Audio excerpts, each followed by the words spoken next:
At dahil 26 weeks na nga akong pregnant at magse 7 months na nga, ayan nga, at palaki na ng palaki ang tiyan ko. Sa araw-araw na ginawa ng Diyos ay araw-araw na yata ako naglaba. Paano ba naman kalalaba ko nga lang nung nakaraang araw ng mga sofa cover at kahapon naman ay naglaba ako ng mga uniform ng anak ko, tapos ngayon maglalaba na naman ako ng mga damit namin. Every other day kasi ako naglalaba ng mga damit namin, nalilikdangan lang naman kapag masama ang pakiramdam ko. Araw nga din ang paglalaba ko ng mga cover ng mga higaan namin, kaya ito at nilikom ko na nga itong mga sinampay ko na matupi na nga din at magamit ko mga hanger. At dahil palaki nga ng palaki ang tiyan ko, ay ang dami ko na talagang nararamdaman sa katawan, kagaya na lang ng pagsakit ng mga binti ko at pagsakit ng balakang. Tapos hindi na nga rin ako makatulog ng ayos sa gabi dahil ang likot-likot nga ng baby ko. Gusto ko nga yung palagi nga lang ako nakatihaya at ayaw ko nga nang nakatagilid dahil kapag nakatagilid ako ay parang sumisiksik yung baby ko sa tagiliran ko. Sinabayan pa nga nitong bata akong maliit dahil hanggang ngayon talaga ay dumududo pa rin ito sa akin. Wala na naman siyang nakukuhang gata sa akin dahil simula nga na nag 4 months ang tiyan ko ay wala nang lumalabas na gata sa akin, at ang sabi nga ay nagpuproduce daw ng panibago para sa bagong baby. At parang ginagawa na nga lang niyang pampatulog ang pagdudo. Yung panganay ko kasing anak ay 3 years old ko nga siya nilutas, at ito naman pangalawa ay magfo 4 years old na ay hindi ko pa nga rin nalulutas. Hindi ko nga alam kung papaano. Yung panganay ko nga lang anak ay nilagyan ko nga lang ng toothpaste yung nipple ko, at ayun ayaw na nga niyang dumudo. Ito naman pangalawa ay talaga naman may pagkamatalino dahil kapag may inilalagay nga ako ay pinapahugasan sa akin.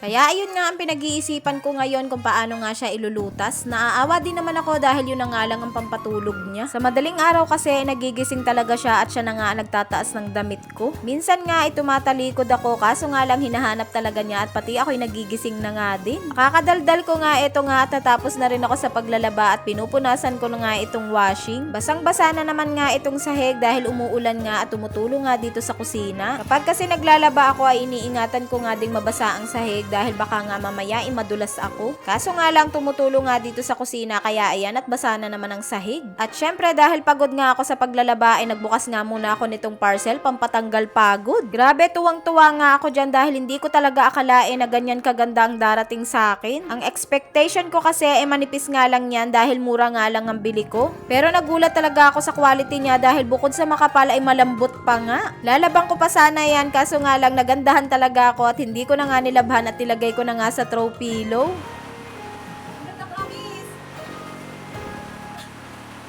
Hindi ko pa nga din nababalutan itong sofa at sa susunod na araw ko na nga lang babalutan.